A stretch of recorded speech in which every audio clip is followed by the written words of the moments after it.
Ok.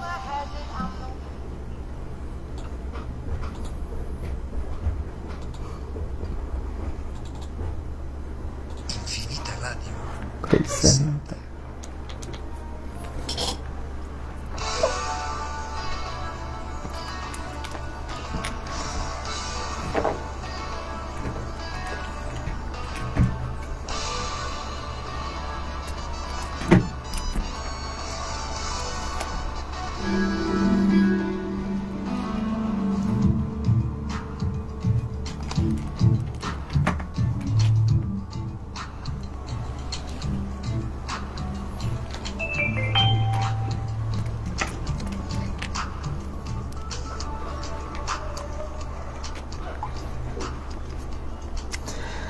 Muy buenas tardes a todo la bella ciudad de Juchitán de Zaragoza. Vamos otra vez. Muy buenas tardes a todos los queridos radioescuchas de Juchitán de Zaragoza y alrededores. Estamos en la 102.7 FM Radio Infinita. Estamos comenzando un programa más de Esperanza para la Familia. Sean bienvenidos todos a las personas que nos están escuchando a través de la sintonía, a través de www.infinitaradio.com y también a través del Facebook Live. Ayúdanos a compartir esta transmisión. Estamos felices, contentos porque estamos en una nueva temporada, un nuevo episodio y estamos en la segunda parte de este episodio que se llama, Monse, ¿cómo se llama este episodio? Entre sueños y aflicciones. El sábado pasado estuvimos hablando acerca de un peculiar personaje al cual le dedican casi 13 capítulos, y no es que un poquito más, de la Biblia para contar toda su historia, y es José, el hijo de Jacob. Pero hoy te vamos a contar la segunda parte porque tan solo, y a manera de resumirlo, vimos como un extracto del trasfondo y el contexto familiar de José, y vamos a entrar ahora en materia, siendo él el protagonista de la historia de hoy. Para quienes no nos conocen, un gusto. Primero déjennos presentarnos. Mi nombre es el pastor Luis Guillermo Herrera, mi esposa, la pastora Montserrat de Herrera. Felices, contentos de estar aquí una vez más. Vamos a, como bien dices, ¿no? Venimos hablando acerca de la historia de José, un hombre que va a ser clave y trascendente, no solamente para la parte de su vida, o sea, va a ser tan trascendental en la vida de su familia. Y como bien lo mencionaste, ¿no? Esta es la segunda parte porque el episodio anterior hablamos precisamente del origen de esta familia de José, y vaya que tiene sus cosas, tiene su turbulencia, tiene sus situaciones, tiene todo este contexto que verdaderamente cuando tú lees el puro versículo, igual y pasas por alto muchos detalles, pero vamos a dejarte ahí en el enlace de este live, vamos a dejarte la primera parte donde puedes buscarla. Si no la has escuchado, yo te animo a que la escuches, a que nos comentes igual lo que puedes estar relacionando con respecto al tema. Porque si hay algo que podemos ver es que a través de estas historias podemos identificarnos con las cosas que le estaban sucediendo, y si bien fueron muchísimos años atrás, la naturaleza del humano no ha cambiado mucho con respecto. Hay reacciones y vivencias que pueden ser muy llevadas al tiempo actual, y la verdad que como familia creo que es importante ser retribuidos, retroalimentados de lo que pueda estar pasando. José es el hijo de Jacob y Raquel, y Jacob tuvo otras 3 esposas. Entonces todo este contexto familiar generaba en la familia un ambiente tóxico, nocivo, de mucha contienda. Los nombres incluso de los hijos que se iban teniendo a lo largo de estos, vamos a llamarle 4 matrimonios, pues eran bastante notorio que entre ellos había problemas, pleitos, o sea, una cosa tremenda lo que pasaba en la vida de estas personas. Y José viene siendo el hijo más chico de Jacob y de Raquel, de hecho el único para Raquel hasta este momento. Y José es donde nos centramos la historia en el capítulo 37 de Génesis. Así es, vamos a comenzar de ahí porque mencionábamos, ¿no? La razón por la que había un favoritismo era precisamente por eso. Mencionábamos que Jacob, que es el papá de 12 hijos, el 11º hijo es José. Uh-huh. Y la Biblia habla acerca de que él amaba y dice, lo cito tal cual, y amaba Israel a José más que a todos sus hijos, porque lo había tenido en su vejez, y le hizo una túnica de diversos colores. Y viendo a sus hermanos que su padre lo amaba más que a todos sus hermanos, le aborrecían y no podían hablarle pacíficamente. Aquí cita también que ya tenía 17 años José. Entonces, estábamos hablando de un muchacho adolescente, ¿verdad? Que hay una característica muy importante.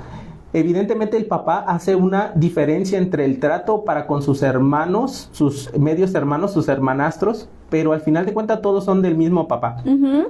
Y en ese trato hay una característica muy singular. Podemos enumerar por qué razones había ese favoritismo. Ya lo mencionaste tú hace rato, ¿no? El hijo o la mamá de José era Raquel, la mujer de las 4 era la que Jacob amaba, nunca dejó de sentir otra cosa más que amor por su mujer. Desgraciadamente pasa todo este proceso, ¿no? De tener que todo lo que hemos explicado en el episodio anterior. Vayan a ver el que te recomiendo que lo escuches para que lo entiendas mejor. Entonces, era el hijo de la esposa number one, de la amada, de la que él quería, ajá, la que originalmente quería, ¿no?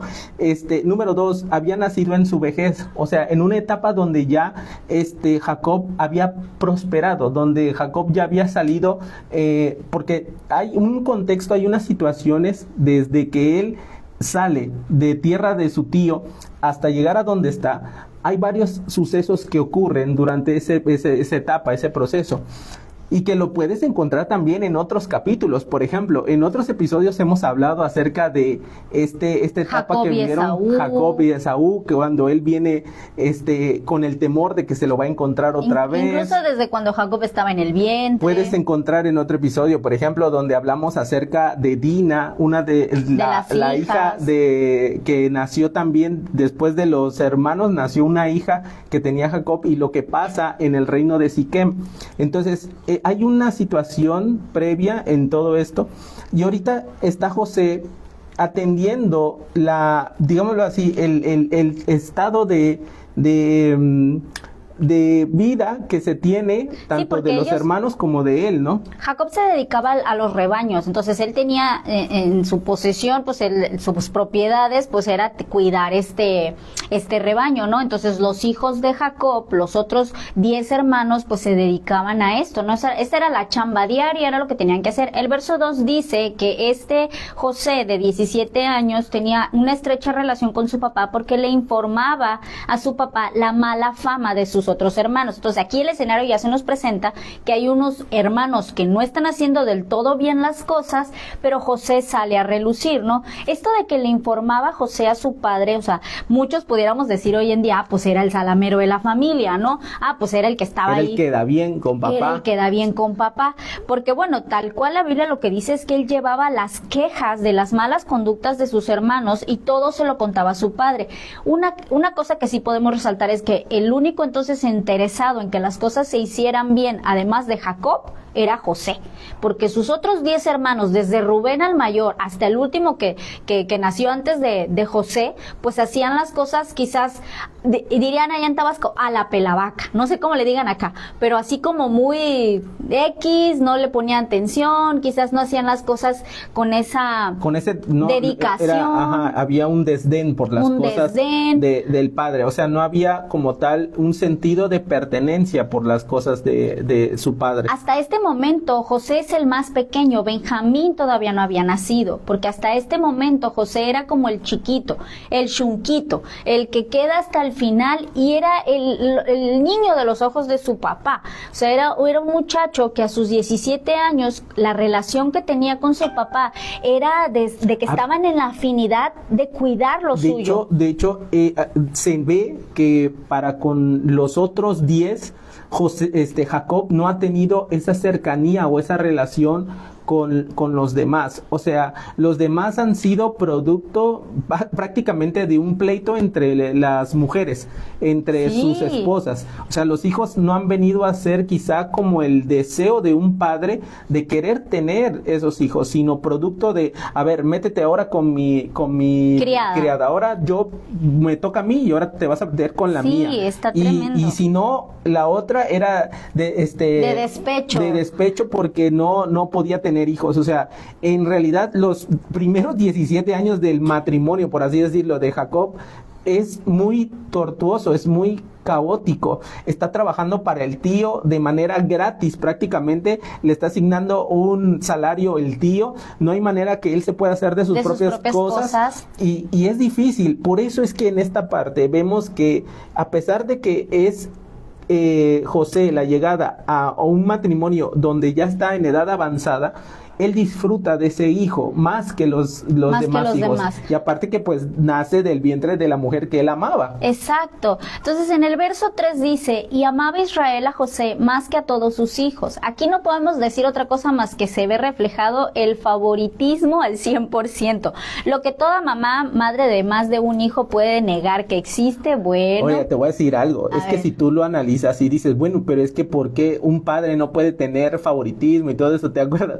Hablábamos eso en uno de estos programas que hicimos de esta nueva temporada, precisamente hablábamos del favoritismo, ¿por qué se crea este favoritismo? Y es que mira, esto Jacob también lo vivió. Jacob vivió el favoritismo en su casa. Como que se repite la misma historia. Exacto. Acuérdate que en su casa, su padre amaba más a su hermano mayor, Esaú, porque el hombre se dedicaba a la casa, se dedicaba al esto, se dedicaba al otro, era un hombre de campo, pues. Y él era sencillo, le gustaba estar en su casa y era amado por su madre, pero el otro era amado por su padre. Entonces ese favoritismo ya lo arrastraba desde esas edades, ¿no? Entonces vemos que José tiene que lidiar con esta situación con sus hermanos, tiene que desarrollar y desarrolla de hecho esta lealtad, que es el primer aspecto que vamos a tocar, porque José no está buscando quedar bien con sus hermanos. No está buscando tratar de encajar con sus hermanos. Ellos son mayores. Ellos, de alguna manera, también entre ellos está el mayor, está el primogénito. Y son 10 que le llevan, son 10 hermanos que le llevan de ventaja antes que él, ¿no? Pero hay un aspecto importante, porque la diferencia de lo que Jacob hace para con José es que él ve algo distinto en José. Él ve una pureza en José, a diferencia de quizá alguno de sus hermanos mayores. Hay algo que lo distingue, pero esta túnica que muchas veces hemos visto que está traducida, ¿no?, como una túnica de diversos colores. En realidad, esa traducción hace referencia a que esa túnica de colores no era como tal una tela colorida.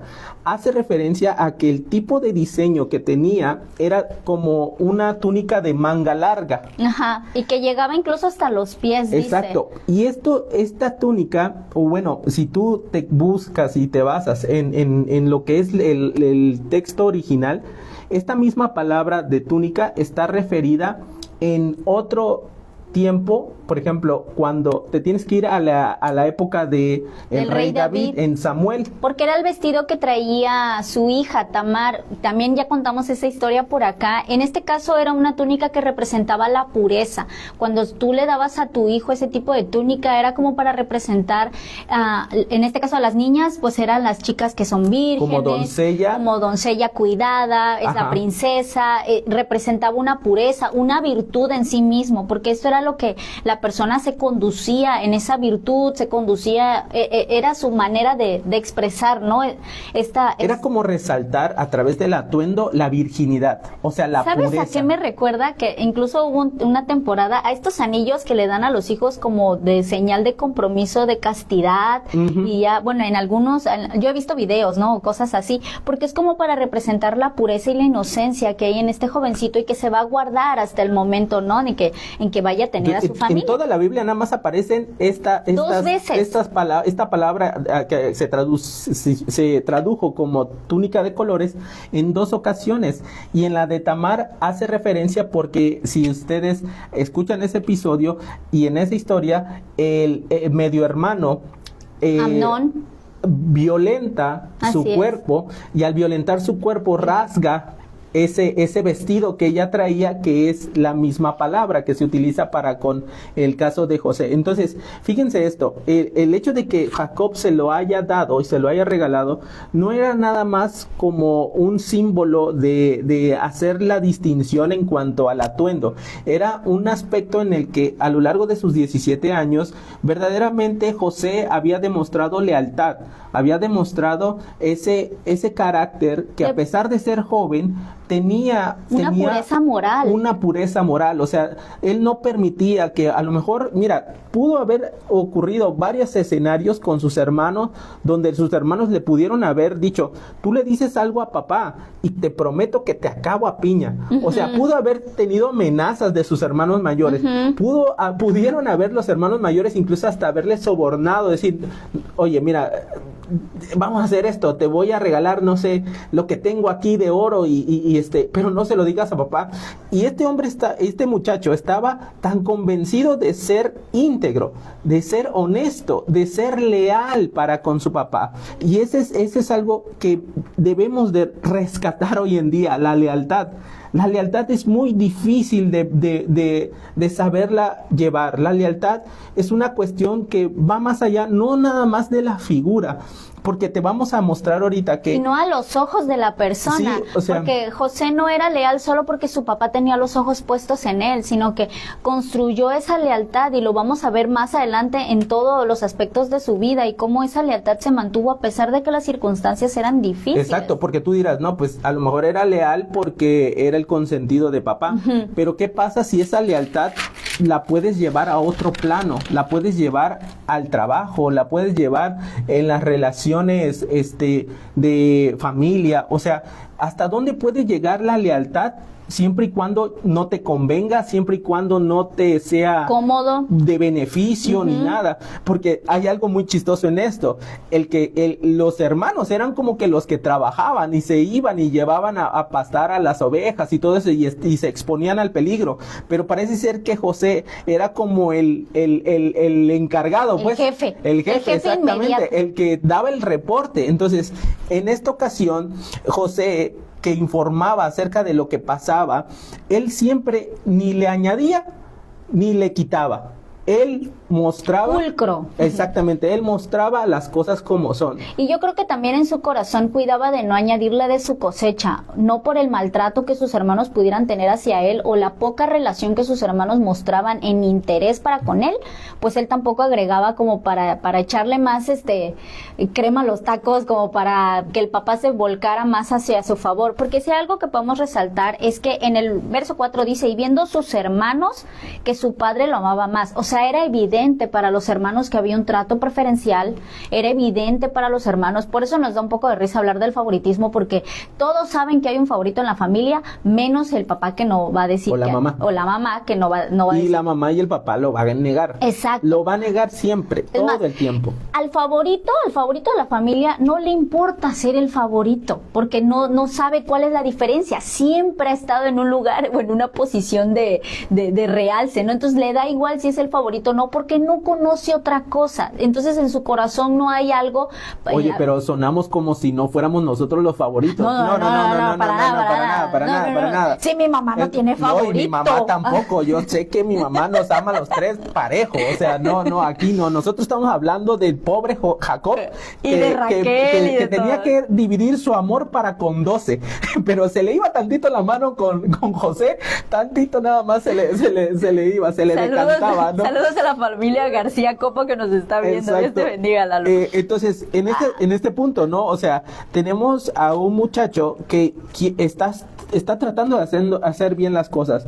Exacto. Pero el costo de hacer bien las cosas es que no te hablen pacíficamente. Mira, yo me recuerdo una frase y no la olvido porque fue mi pastora quien la dio en una intercesión. La mediocridad siempre quedará exhibida ante la excelencia, o sea, siempre va a ser expuesta a la mediocridad, porque un ejemplo, el que honra siempre deja en expuesto o siempre deja exhibido en evidencia al que no honra, al que no lo hace. El que hace bien la tarea siempre va a resaltar por encima del que no lo hace. Entonces, la verdad es que José, aunque no quisiera, siempre resaltaba entre sus hermanos porque tenía un mejor comportamiento. Hace rato hablábamos de la pureza moral con la que él se conducía, siendo el chavito de 17 años, porque su hermano mayor, Rubén, dice en el verso, aquí lo anoté, en el capítulo 35 anterior, nos menciona que Rubén, siendo como entre 28 y 30 años, se mete con una de las esposas del papá y que Jacob llegó a saberlo en tus ojos, ¿no? Y Jacob llegó, me dio risa un comentario,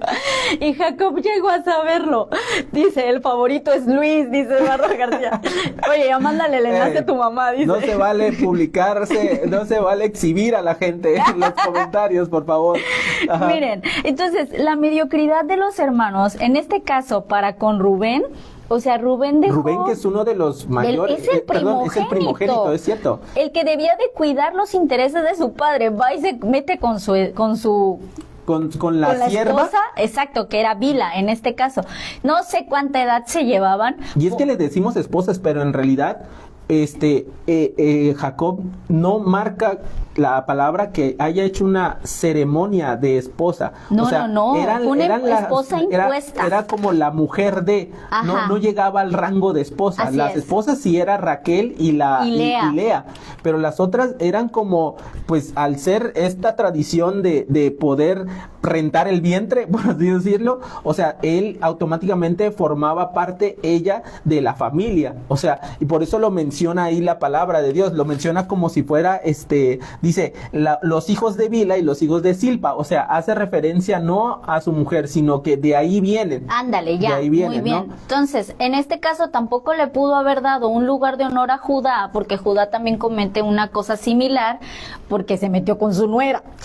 A Simeón y a Leví tampoco le podía dar algo de pureza moral, porque son los que matan a todo Siquem y... Que son los que siguen en orden. Ajá, así, vamos en orden. Entonces, los demás pues estaban muy chiquitos todavía. Simeón y Leví son los que hacen una matanza por buscar venganza de lo que le hicieron a su hermana Dina, capítulos atrás. O sea, tú léete esos capítulos de atrás y te vas a dar cuenta que estos dos son vengadores, justicieros de su propia mano. Entonces regresamos al punto y viendo sus hermanos, o sea, era notable que había una diferencia, que había que resaltar a José por encima de sus hermanos, porque los propios hermanos no tenían como puntos a favor. Es que sus hechos ya habían hablado por sí mismos, así es. Lo mismo que pasó con Jesús y los fariseos, lo mismo que pasó con Abel y con Caín. ¿Quién quedó exhibido? Quedó exhibido Caín al no tener un corazón para con Dios como lo tuvo Abel. ¿Pero qué terminó haciendo Caín? Matando a Abel. Entonces,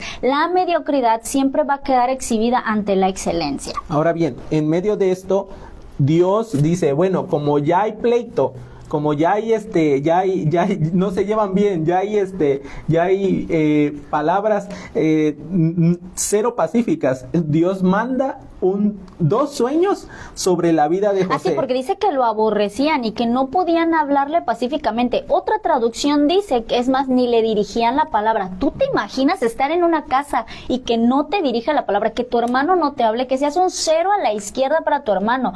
Pero nada, pues. No, y que tú quieras, o sea, que tú quieras tener una relación con ellos, o sea, tú quieras expresarte, tú quieras esto, pero tú no les has hecho nada, o sea, tu lealtad te está costando que la gente te vea, o en este caso, sus familiares lo vean como un enemigo. Uh-huh. Y el problema no es ese. O sea, hasta ahí José lo único que está haciendo es siendo íntegro consigo mismo y siendo leal para con su padre. Pero viene algo que todavía empeora la situación, porque Dios pone un sueño en José y lo que hace es contárselo a sus hermanos. No sé si de alguna manera José no sé, a veces uno quiere poner como que un tema sobre la mesa, ¿no? Para ver si podemos tener una relación un poco más... Sí, porque pareciera como que José se lo está platicando como... Para tener algo en común, como ¿no? cuando tú te levantas, oye, fíjate que soñé esta cosa bien rara, ¿no? Sí, o sea, porque imagínate, él va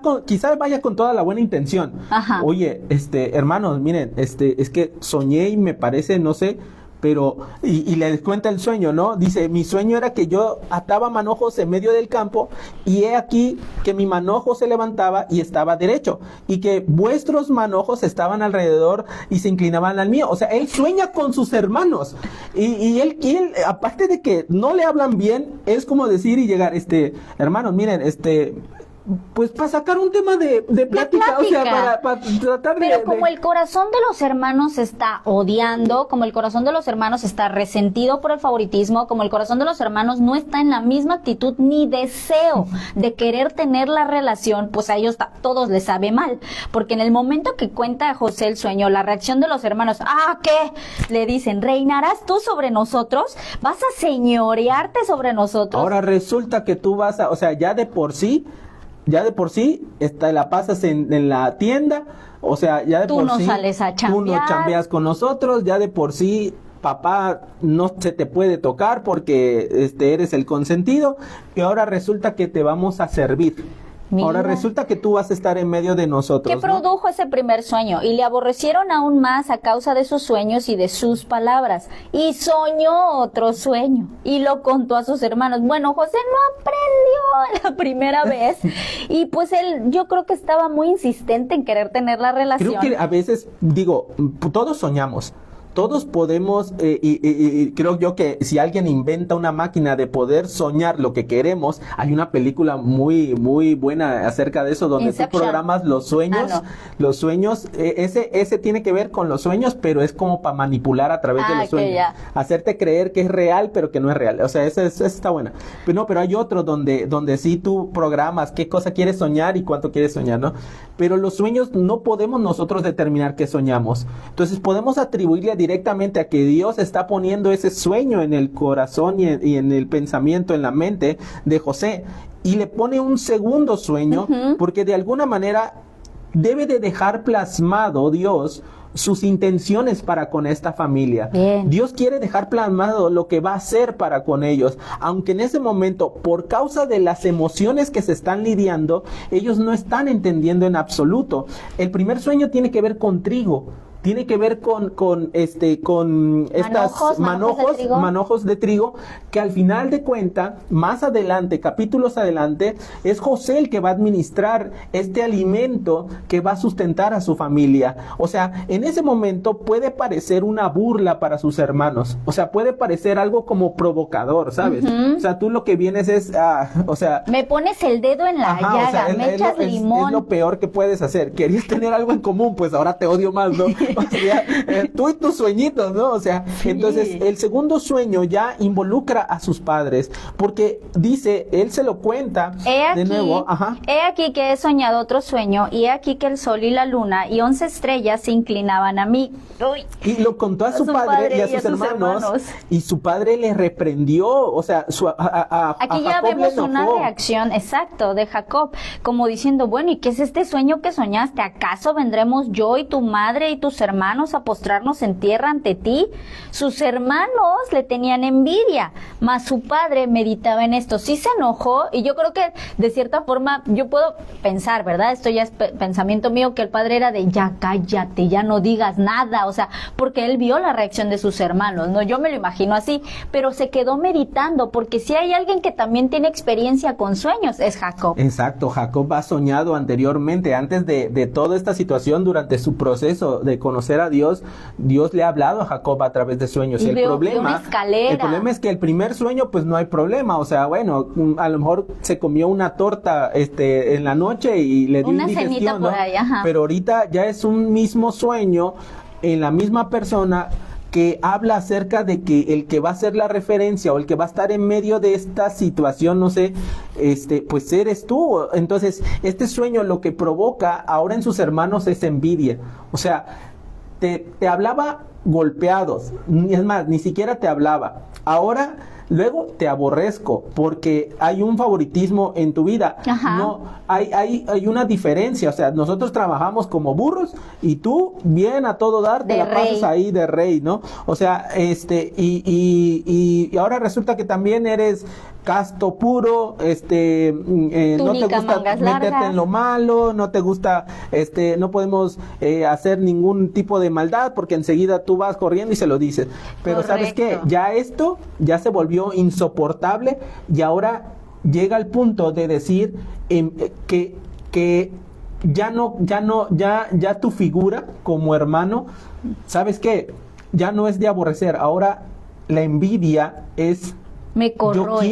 yo quiero lo que tú tienes, pues. Sí, está tremendo. Aquí dice Ivette García, me sentí identificada con el trato que le daban a José. Exactamente. Yo creo que muchos en este momento podemos o pueden llegar a decir, no, pues es que me pasa algo similar o qué situaciones. Eso es lo grandioso de poder estudiar la Biblia así, porque siempre vamos a poder traer estos escenarios al tiempo actual y la verdad es que está tremendo lo que vive José. Para este momento ya la envidia ya está al tope, el coraje, el odio, el resentimiento. Entonces en un día de estos, después fueron sus hermanos a apacentar las ovejas de su padre porque era parte de su trabajo y se fueron a una región que se llama Siquem. Siquem está como a unos 80 kilómetros de donde estaban ellos, que era en un valle. Después de que Israel, o sea Jacob, su papá, le dice a José, tus hermanos apacientan las ovejas en Siquem, ve y te voy a enviar a ellos. Y cuando él sale y los empieza a buscar, pues resulta que no estaban en Siquem y que averigua con una persona que está pasando por ahí que los muchachos se fueron todos a Dotam, o sea, unos 30 kilómetros más allá. ¿Por qué es importante decir? Porque a este muchachito de 17 años no le importa tener que recorrer 110 kilómetros con tal de cumplir con la orden de su papá. O sea, José era comprometido con las cosas. José tenía un grado de responsabilidad de que, ok, papá, me estás mandando a mí solo a 80 kilómetros a buscar a estos 10 pelados, ¿no? Estos 10 hermanos, pero como no están ahí, todavía me echo la caminata, porque todo era caminando. 30 kilómetros más, pero él tenía que cumplir el acometido. Por eso resaltamos que José tenía algo que hacía que saltar a la vista, incluso para el corazón de su papá. No es que el papá lo quería a fuerzas como el favorito, sino que había cosas en José que realmente estaba desarrollando desde pequeño. Es como esa cualidad que nace de ti. O sea, cada uno de nosotros creo que tenemos diferentes atributos que en las manos de Dios se vuelven algo que se potencia, pues, pero cada uno de nosotros, tú identificas a una persona que es más generosa que otra, tú identificas a una persona que es más hospitalaria que otra, identificas a una persona que es más... de un trato más dulce. De una sangre más pesada que de otra. O que es más intencional en querer hacer una relación que otra. Que es más inclusive desde pequeños, ¿no? O sea, a veces vemos a los bebés y vemos y decimos, oye, qué tranquilo te salió tu hijo, o sea, no se desespera, no, tú tienes al tuyo Terrenator, así, y tienes al otro, pero que le puedes hacer y deshacer y mira, no afecta nada en sus emociones. Este muchacho es un chico que tiene por principio el que su padre es un hombre ya grande de edad y que él quiere honrar a su padre en todo momento. Y volvemos al punto, no es fácil porque entre medio de esa honra está el comprometer que sus hermanos no le hablen, que sus hermanos lo aborrezcan, que sus hermanos le tengan envidia. Que la vida en casa no esté padre, que no haya relación. Que no quieran jugar contigo, que no quieran tener pasar tiempo contigo. Ninguna clase de plática. Relación. O sea, tú le quieres sacar plática y ellos, sí, está bien, no importa. O sea, te ignoran, te menosprecian, por lo que tú cargas o por lo que tú eres, y eso desgraciadamente se vuelve doloroso para el corazón. Ese rechazo no es para nada sano. Sin embargo, vemos aquí que él va hasta Dotán, se encuentra una persona en el camino, él le pregunta, oiga, ¿no vio por aquí a unos hombres que estaban apacentando ovejas? Sí, mira, yo escuché que se fueron a esta región, es Dotán, que estaba todavía a otros 12 kilómetros de ahí. 30, te digo. Ajá, a otros 30 kilómetros, hasta, dice, de 16 a 24 kilómetros, y ya cuando llega allá, lo ven de lejos sus hermanos. O sea, aquí el detalle es que esto que ya estaba aborreciendo en su corazón, ya esta envidia, llegó un punto en el que hizo que los hermanos empezaran a decir, qué iban a hacer con José. Sí, porque cuando lo vieron de lejos, antes de que incluso llegara cerca de ellos, conspiraron contra él para matarle. O sea, ya para que haya un grado de conspiración, y no era vamos a hacerle algo, es vamos a matarlo. O sea, el pecado ya estaba en el corazón de estos muchachos, de estos 10 hermanos. Ojo, porque ya algunos de ellos ya habían probado lo que es quitar la vida. Ya estaban adecuados, ¿no? Sí, Ya tenían... o sea, para ellos ya quitar la vida era inclusive un acto de justicia. Lo que habían hecho, Siquem y Leví. En Simeón y Leví. Ajá, y Leví, haber vengado la violación de su hermana, para ellos fue un acto de justicia. Para ellos fue algo que hicimos correctamente. Era nuestro derecho. Entonces, hablar de muerte entre ellos, mira, esto es lo que pasa con el pecado. El pecado, cuando tú lo practicas, cuando se vuelve parte de tu vida, tu conciencia se cauteriza a tal grado que normalizas lo que está mal. Entonces, ya aquí ya no están pensando en el dolor que le van a ocasionar al padre. Ajá. No están pensando en lo que va a acontecer después de esta situación, de lo que están planeando, porque quieren quitarle la vida, y sí, con toda la ventaja, porque son más. Y lo quieren, y están a muchos kilómetros de su casa. El padre no va a salir a buscarlo. No lo están viendo, no hay quien lo Exacto. vigile. De hecho dice, y dijeron el uno a otro, aquí viene el soñador. O sea, esto fue de una forma sarcástica y despectiva, ¿no? Hacia José. Ahora pues, venid y matémoslo y echémoslo en una cisterna y diremos que alguna mala bestia lo devoró y veremos qué será de sus sueños. Esta expresión de y veremos qué será de sus sueños no es otra cosa más que diciendo, a ver si es verdad que se va a poner encima de nosotros. O sea, ellos ellos todavía están trabajando en su mente el hecho de decir, por ese sueño que nos contó, o sea, esa venganza. Es que todo mal obra en el corazón del hombre. Jesucristo dijo, del corazón nacen los malos pensamientos, guerras, homicidios, envidias, pleitos. Y es que ese es el punto de la transformación que Cristo hace en nosotros. Las religiones, la mayoría de las religiones transforman la mente del hombre, transforman el pensamiento del hombre, pero no llegan hasta el corazón. ¿Por qué? Porque lo único que puede llegar hasta el corazón, de acuerdo a lo que dice la palabra, dice que la palabra de Dios es como espada de doble filo que sí llega a penetrar hasta lo más profundo del corazón del hombre, hasta discernir los pensamientos. Por eso es que muchas de las personas que experimentan una religión, muchas veces no logran transformar su vida porque esta palabra no llega hasta el corazón, sino que llega en la mente. Entonces, cuando nuestra conducta cambia, lo que debemos de analizar es, ¿está cambiando mi conducta porque lo estoy razonando, porque lo estoy llevando al plano de mi mente, o es porque verdaderamente en mi corazón hay un cambio? ¿Y cómo puedes saber esto? Por la motivación. ¿Qué es lo que te motiva a cambiar? ¿Las fuentes externas, las voces externas, lo que vas a recibir de ese cambio? ¿O es el simple hecho de querer cambiar porque está desde tu corazón el deseo puesto por Dios, claro, de un corazón que está siendo transformado por Él? Entonces ellos dicen, pues va, que venga, lo matemos y lo echamos en la cisterna y diremos a ver qué pasa, a ver qué va a hacer de sus sueños. No, ya lo habían planeado. Dice, vamos a decir que una mala bestia lo devoró. Cuando Rubén oyó esto, hablamos del hermano mayor, lo libró de sus manos y dijo, no lo vamos a matar. Les dijo Rubén, no vamos a derramar sangre, échenlo en la cisterna que está en el desierto y no le pongan mano, o sea, no echen mano encima de él.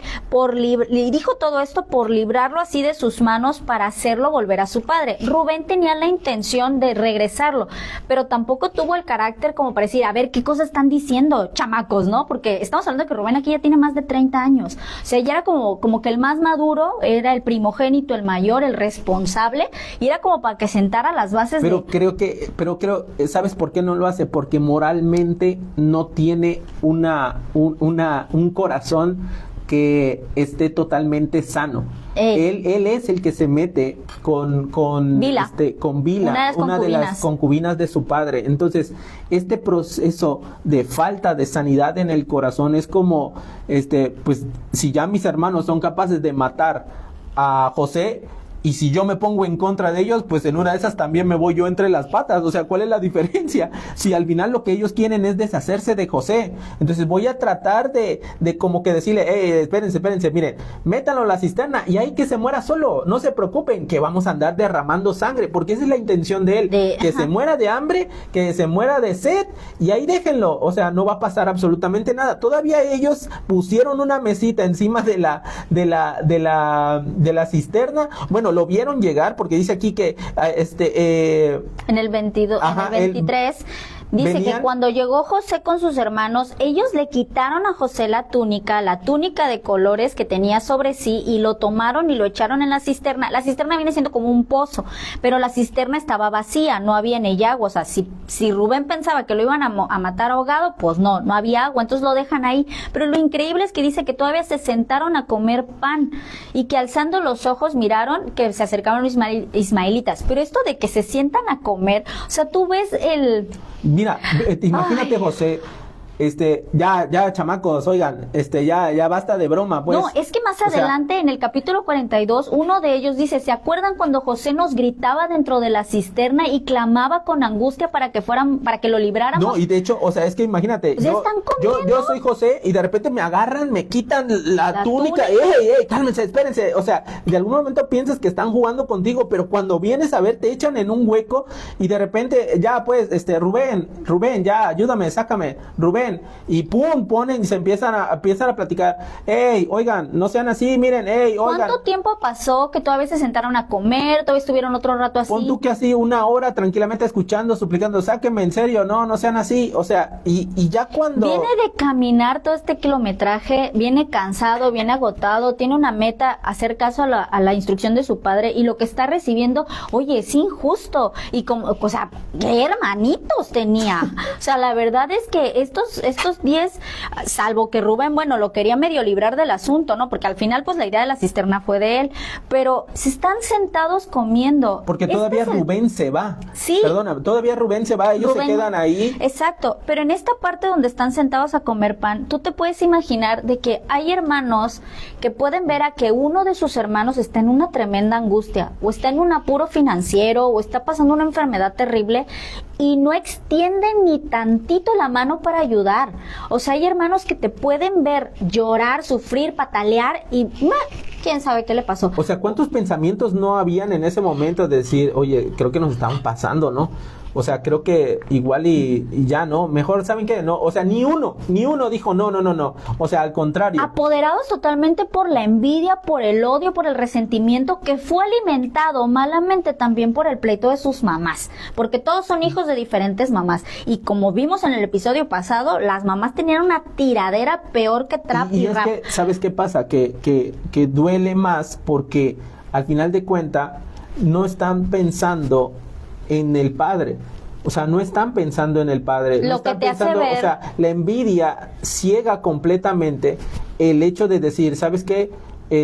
Ojalá te mueras, ojalá no estuvieras, ojalá no existieras, para que esa felicidad que papá refleja, o sea, la tuviera quizá yo o la tuviera otro de mis hermanos, pero no. Que no la tengas, que no la disfrutes. Y eso es lo más triste, que como hermanos ves que tienen, o sea, anhelan lo que otro tiene, pero la envidia hace que no quiero que lo sigas disfrutando, no quiero que lo sigas poseyendo. No recuerdo exactamente dónde, pero sí sé que hay una parte en la Biblia que dice, o si alguien me puede ayudar de los que ven los comentarios, es alégrate con el que se alegra y llora con los que lloran. No hay mejor antídoto para la envidia que esto, el poder decir, me voy a alegrar contigo en esto que te está provocando a ti alegría, que tal vez yo quisiera, pero el mejor antídoto que hay es me voy a alegrar contigo. O sea, si Rubén y el séquito de los demás hermanos tuvieran otra actitud, bueno, tal vez yo no soy el hijo predilecto de mi papá, tal vez yo no soy el hijo de la esposa amada de mi papá, pero me voy a alegrar contigo en esto que construimos juntos, cuidando el rebaño de nuestro padre, cuidando la integridad de la familia. Y tú dices, pero ¿qué decía Dan, Isaí? ¿Qué decían los menorcitos? Pues, o sea, parece ser que pues, si los mayores ya dijeron esto, pues nosotros que vamos a andar queriendo cambiar el asunto. Pues, o sea, al final de cuentas era como que a donde va Vicente va la gente. O sea, ya decidieron ellos, pues nosotros también nos unimos ahí en ese nadie en tenía esa idea, pensamiento ¿no? crítico en ese Exacto, momento. ¿no? O sea, exacto, todos se iban con la corriente de lo que hagan ellos, lo hago yo. A ver, espérate, ¿lo que están haciendo ellos está correcto? ¿Esto es algo que mi padre aprobaría? O me paro, o sea, digo, yo no quiero ser parte de esto, o sea, yo marco mi línea, yo marco mi criterio, pero no, aquí no, tanto ni Isaí, ni Dan, ni todos los hermanitos menores, Neftalí, no dijeron nada, no se menciona nada, están de acuerdo, y como decimos, ¿no? El que calla, otorga, ¿verdad? Solo hubo un hermano que sí habló, y este fue para decir, porque cuando ven que pasan los ismaelitas, madianitas mercaderes, que Rubén, eran los que se encargaban de llevar y trasladar como productos, entre ellos también esclavos a las regiones de Asia Menor, en este caso a la parte de Egipto y toda esa zona de por allá. Cuando pasaban los madianitas, sacan a José de la cisterna, lo traen arriba para venderlo a estos ismaelitas, y lo vendieron por 20 piezas de plata y llevaron a José a Egipto. Entonces Rubén vuelve, ve la cisterna, no ve a José adentro, se rasgan los vestidos como que ¿qué hicieron, chamacos? O sea, ¿qué cosa hicieron?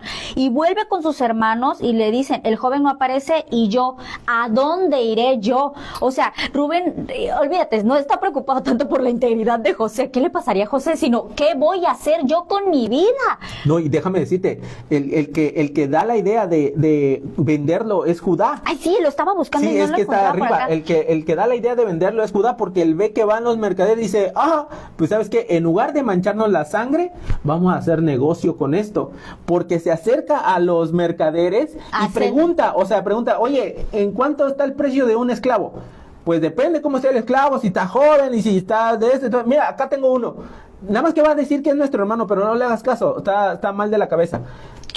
Pero ¿en cuánto me lo das? Y mira, esto hicieron con José un negocio, porque lo venden por 20 monedas de plata en esa época. Estamos hablando de que le ofrecieron a un buen esclavo, que era joven.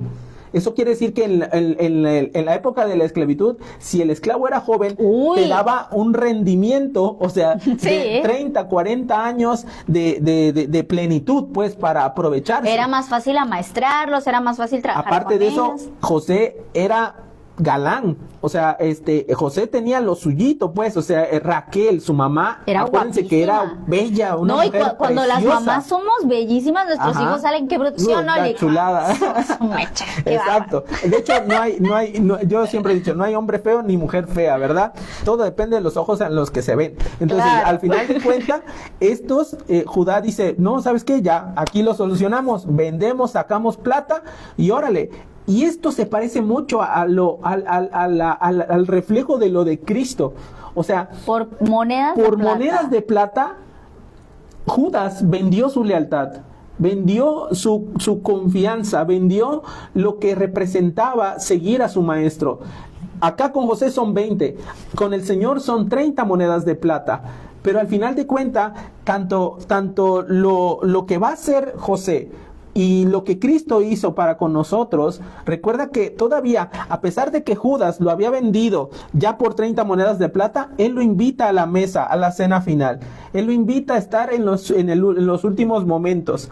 Él le lava los pies inclusive, ¿sí? Al final de cuentas, él puede ser el traidor, pero aún así, siendo el traidor, le dice, hey, mira, le da el bocado de pan. Le da el bocado de pan, que significaba un gesto de cercanía, de confianza, de decirle, sé lo que vas a hacer, pero aún por encima de esa condición, déjame saberte que no te lo echo en cara, pues. Y que te doy espacio para que te arrepientas. Ajá, exactamente. José también está en esa misma situación.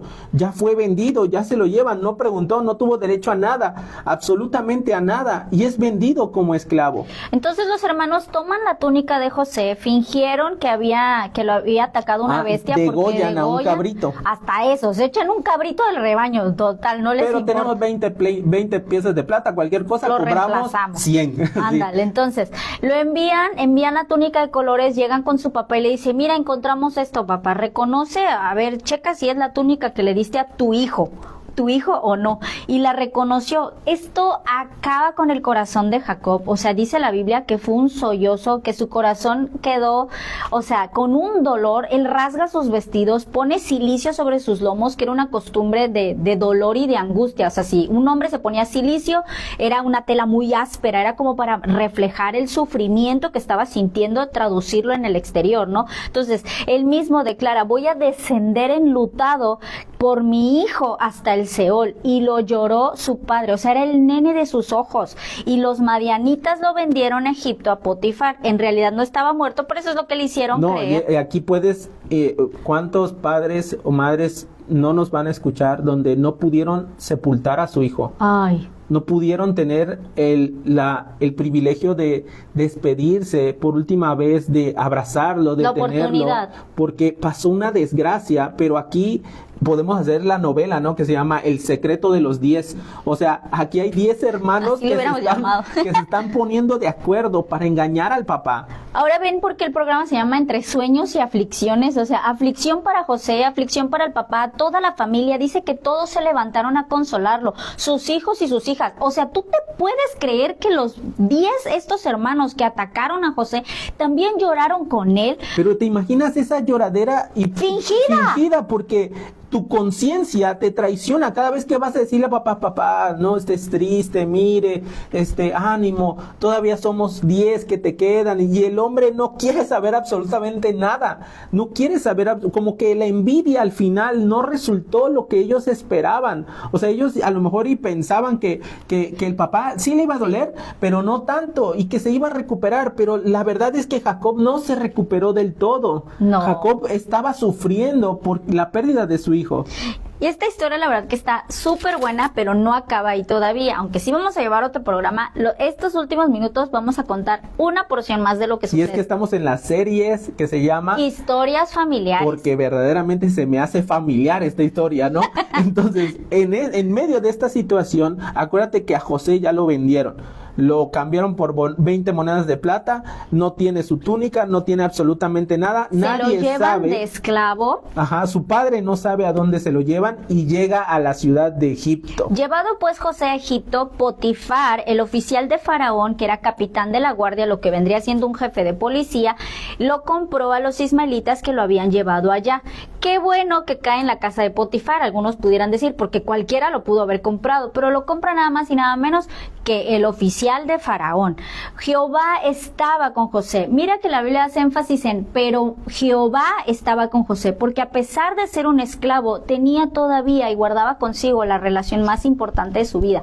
Le pudieron haber quitado a su padre, lo pudieron haber sacado de su lugar de favoritismo, de comodidad, de trabajo también, de responsabilidad, pero no le quitaron lo más valioso, que fue el tener y mantener su relación con Dios. Ahora, fíjate, él llega a la casa de un hombre que representa una posición de gobierno en el reino de Egipto, ¿no? Si lo queremos llamar así. ¿Por qué? Porque él era el encargado de la guardia, digámoslo así, lo que podríamos decirle hoy. El Harfuch. Él era el Harfuch, Potifar, ¿no? Pero Potifar o sea, la palabra Potifar, o el nombre Potifar se traduce como dedicado al sol. O sea, este era un egipcio de hueso colorado. Este sí era, pero egipcio. Peloncito. Entonces, ahora, recuérdate que egipcio tiene por cultura, en cuanto a sus dioses, monoteístas no son, ¿cómo se llaman? Politeístas. O sea, ellos es mitad humano y le ponemos ya sea cabeza de perro, cabeza de gato, cabeza de águila, de cobra, de águila, dependiendo, ¿no? O sea, y ellos tenían varios dioses y una cultura que en ese entonces verdaderamente estaba en apogeo, estaba en un estatus muy fuerte. Egipto en ese momento no tiene guerras. No tiene competencia con nadie. De hecho, está en su momento de apogeo. Mas Jehová estaba con José y fue varón próspero y estaba en la casa de su amo el egipcio. Ahora bien, cuando llega José ahí, como bien dices, mas Jehová estaba con José. ¿Cómo es que en medio de esta situación y en medio de esta injusticia que José está viviendo, el Señor no lo abandona? Y es que en esos 17 años, creo yo que si algo le facilitó la relación con Jacob, es que, papá, nosotros a quién servimos, a qué Dios creemos. Porque él sí estaba cercano a él, sabía a quién adoraban, sabía a quién le dedicaba Jacob, porque para este tiempo, como ya mencionaste, el proceso de Jacob ya había avanzado y todavía faltaban cosas por suceder. Pero... Mira, yo me imagino a Jacob con José. Mira, Jacob, te voy a contar esta historia. Cuando yo salí de casa de tu abuelo, yo me topé en el camino, yo le hice a Dios una promesa y le dije, si tú me guías y me guardas a lo largo de este camino, yo eso, y sé que el Señor me escuchó, nuestro Dios. O sea, en ese momento él tenía en cuenta quién era Jehová para él, pero no lo había vivido desde una perspectiva donde no tienes absolutamente a nadie a qué recurrir. Tu estatus de vida ha cambiado de estar acá ahora a lo más bajo. Ya no tienes control de tu destino, es más, eres mercancía. Y por ser mercancía en estos momentos, verdaderamente el corazón de José puede llegar al punto de caer en una depresión. Tu voz antes importaba, ahorita no importa. No, ya no tienes nada, voz ni voto ni nada. O sea, ahora estás como parte de un lugar en donde tienes que aprender una lengua nueva, tienes que aprender rituales nuevos, tienes que aprender culturas nuevas, o sea, una cultura nueva. Y vaya que lo hizo, porque dice la palabra que vio su amo Potifar, que Jehová estaba con él y que todo lo que él hacía, Jehová lo hacía prosperar en su mano. Aquí hay algo importante, en todos los capítulos que tú lees de José, no encuentras que José se haya quejado. O sea, es un hombre al que verdaderamente tiene todo para quejarse, tiene todo para maldecir, tiene todo para aborrecer, para odiar a sus hermanos, es más, para que le hubieran amargado la vida. Él pudo haber dicho, ¿sabes qué? Yo no soy esclavo de nadie, yo en una noche agarro y me voy de aquí a ver cómo consigo llegar allá a casa de mi padre, y una vez que llegue a casa de mi padre, le voy a decir a mi papá todo lo que me hicieron y que los corra de la casa, ¿no? O sea, la clase de hermanos de hijos que tiene, ¿no? Pero al contrario. No era vengativo. No era vengativo. Él de alguna manera entendió que cuando se quedó sin nada, Monse, cuando se quedó sin absolutamente nada, sin padre, sin hermanos, sin familia, sin casa, sin túnica, sin casa, sin nada, cuando encontró que nada tenía, hizo todo a Dios en su vida. Porque cuando no tienes nada, verdaderamente Dios se convierte en tu todo. Así es, ándale, esa frase está muy buena, porque cuando no tienes nada, ya anótenmela ahí. El Señor se convierte en tu todo. Muy bien. ¿Y qué pasa? Que Potifar se da cuenta, oye, porque escúchame, aquí hay algo que es parte de esta lealtad de compromiso, de responsabilidad. José. Sí, porque de la noche a la mañana no te vuelves honesto. Son tus hábitos. De la noche a la mañana no te vuelves íntegro. De la noche a la mañana no te vuelves una persona responsable. Son 17 años más los años de chiquito, quítale, pero son unos 10, 12 años que el muchacho ha sabido respetar a su padre, ha sabido defender su postura, ha sabido ser leal a su papá, ha sabido mantenerse. Una pureza moral. Y porque lo ha practicado en casa, afuera no le cuesta trabajo. Y creo que esta es la parte en donde nosotros como padres podemos tomar responsabilidad de decir, lo que voy a enseñarle a mi hijo en casa va a hacer que también brille afuera. Tengo 18, 20, 30 años para enseñar, 20, 25, punto que a los 25 ya se salga y se case y haga su vida, pero durante esos 17 años le voy a enseñar todos los días. A lo mejor me tenga que ver molesto, a lo mejor me diga, ay, vas a empezar otra vez. Cuchillito de palo. O sea, a lo mejor me digas, no me digas nada. A lo mejor me digas, no, déjame en mi vida. A lo mejor, pero mi deber y mi responsabilidad es recordarte qué es lo que tienes que hacer correctamente bien, los valores que yo tengo, lo que sé que te va a abrir puertas, porque hoy escuchaba una frase, decía, mis padres me enseñaron que la buena educación te va a abrir puertas, pero la mala educación te las va a cerrar. O sea, eso que te hablaba una persona de quizás 60, 75 años, imagínate, lo guardó en su corazón desde pequeño. Así también nosotros somos responsables de esto. Y aquí ves el reflejo, ¿no? José estaba bien instruido, José estaba tan bien instruido que halló gracia en los ojos porque Dios le dio esta gracia y podía servir en la casa de Potifar al grado que lo volvió el mayordomo de su casa. O sea, no era el esclavo raso. Estamos hablando que él era el líder de todos los que hacían administración en la casa. Mira, dice, ¿no? y aconteció que desde cuando le dio el encargo de su casa, o sea, Potifar a José, y de todo lo que tenía, Jehová bendijo la casa del egipcio a causa de José, y la bendición de Jehová estaba sobre todo lo que tenía, así que en casa como en el campo, y dejó todo lo que tenía en mano de José. Y con él no se preocupaba de cosa alguna, sino del pan que comía. Y era José de hermoso semblante y bella presencia. Escúchame, o sea, Potifar, que era egipcio, era devoto al dios Sol. ¿Cuál es el dios Sol? Era devoto a Horus. Ajá, era devoto a otro por ahí, ¿no? O Osiris. sea, Osiris, exactamente. Habían como 5 o 6, los que tú quisieras.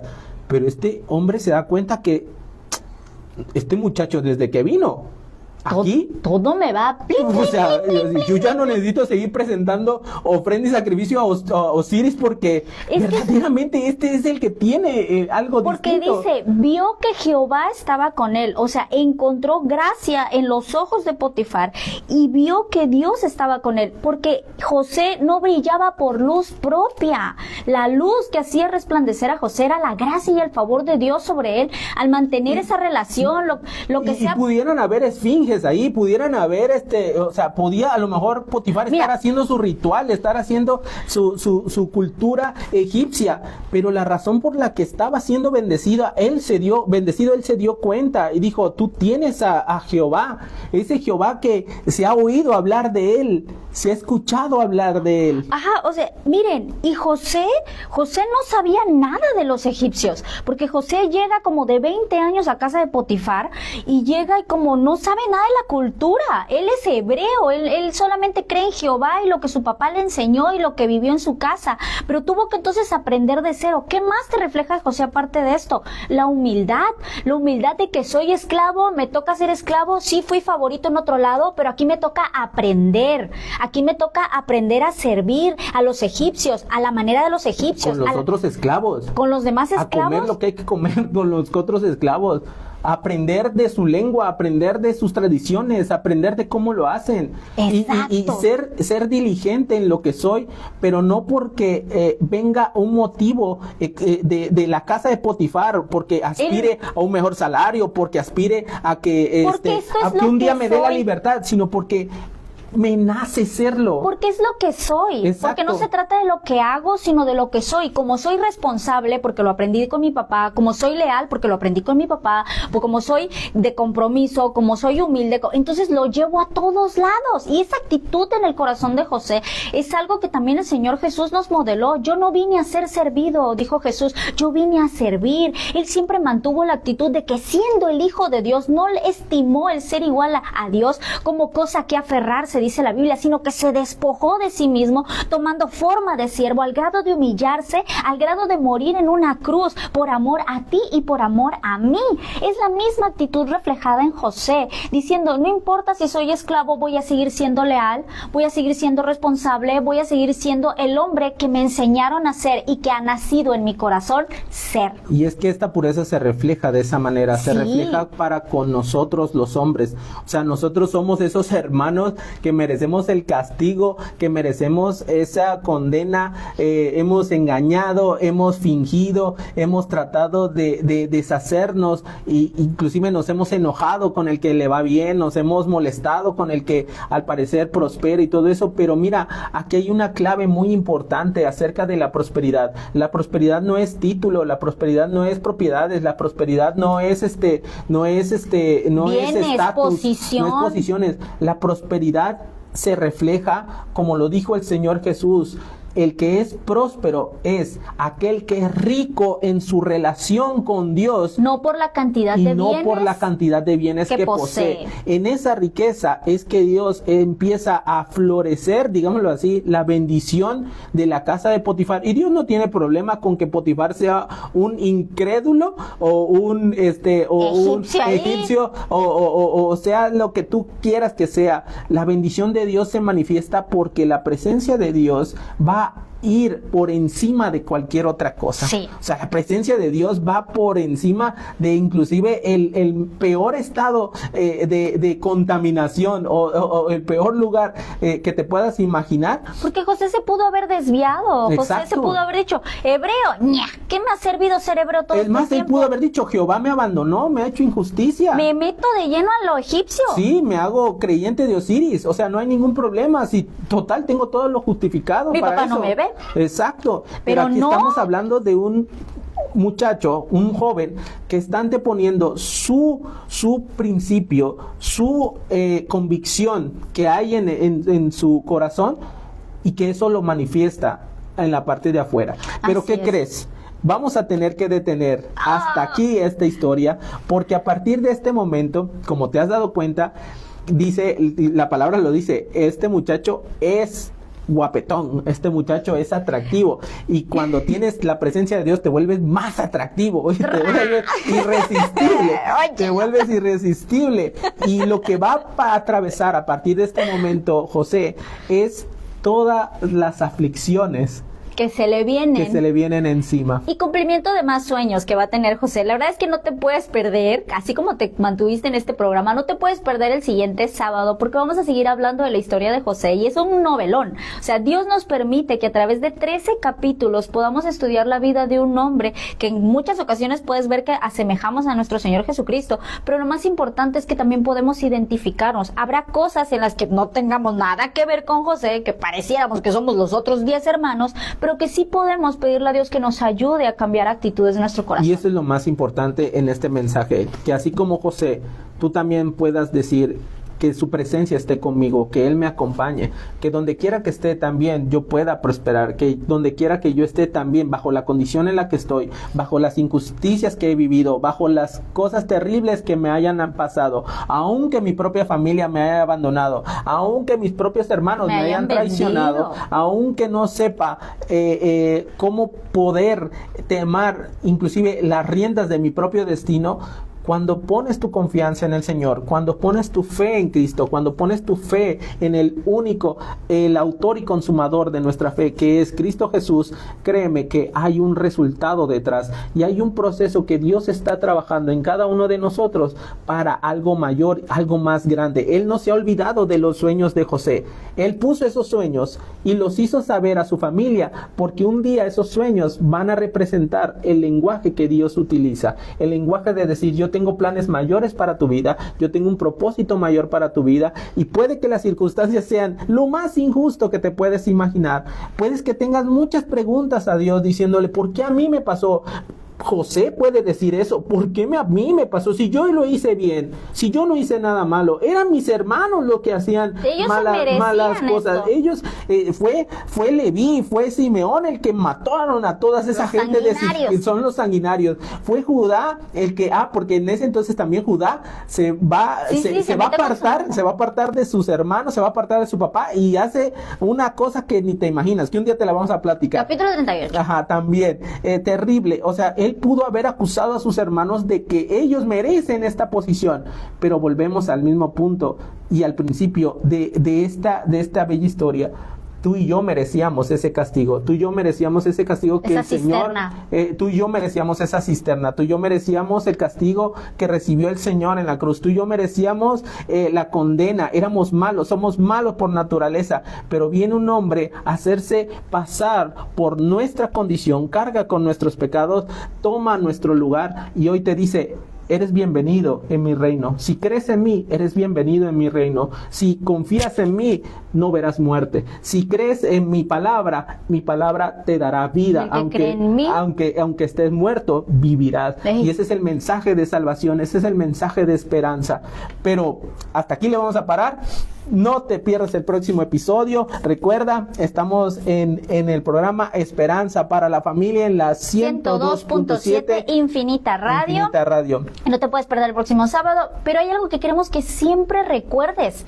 Siempre habrá esperanza para la familia. Dios les bendiga, es un gusto haber estado por acá y nos vemos pronto. Adiós. Adiós a todas las personas que estuvieron en el en vivo. Gracias.